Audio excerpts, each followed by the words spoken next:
Ingatkah teman-teman akan artis Lydia Pratiwi?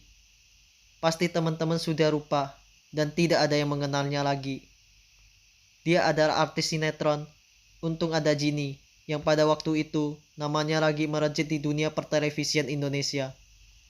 Namun sayang, pada tahun 2006, dia harus mendekam di penjara selama 14 tahun gara-gara kasus pembunuhan terhadap pacarnya sendiri, Night Gonggong Hutagarung. Pada saat itu, Lydia Pratiwi dianggap bersekongkol dengan ibunya, Vince Yusuf, dan pamannya Tony Yusuf melakukan pembunuhan terhadap Night Gonggong Hutagarung. Motif pembunuhan tersebut adalah untuk mengambil uang milik Night Gonggong Hutagarung. Lantaran saat itu, pamannya Lydia Pratiwi Tony Yusuf sedang terlilit utang dan terus-menerus dikejar debt collector.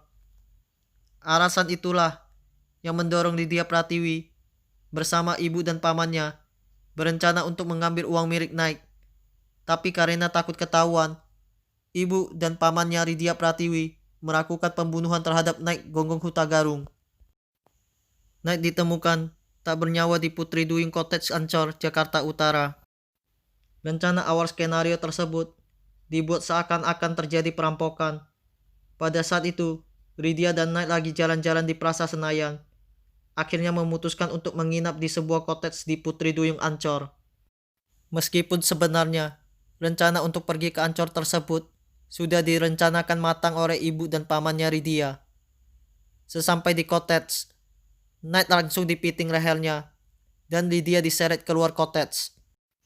Setelah mengambil seluruh uang dan ATM milik Night, ibu dan pamannya Lydia yang sebelumnya ingin kabur lantas mengurungkan niatnya tersebut. Mereka takut Night mengetahui rencana mereka dan mencurigai Lydia terlibat. Di mana pada saat itu, nama Lydia Pratiwi sedang menanjak di pertelevisian Indonesia. Mereka takut hal tersebut bakalan merusak karir Lydia jika dia ikut terlibat. Akhirnya Night dibunuh dengan cara ditusuk 2 kali di bagian kepala. Tak berselang lama, ibu dan pamannya Lydia ditangkap oleh kepolisian terkait pembunuhan. Dan Lydia juga ditangkap karena mengetahui hal tersebut, tetapi tidak melaporkan ke polisi dan membiarkan pembunuhan itu terjadi. Atas perbuatannya Lydia dijatuhi hukuman 14 tahun penjara, sedangkan ibunya dijatuhi hukuman seumur hidup dan pamannya dijatuhi hukuman mati.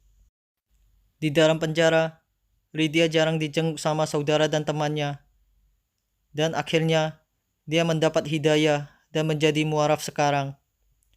Lydia Pratiwi diketahui telah bebas bersyarat pada tahun 2013 lalu. Ia bebas setelah mendapat remisi 30 bulan. Saat ini, dia telah resmi bebas. Ya teman-teman, jika suka video ini, jangan lupa like, komen, dan subscribe-nya ya. Soon.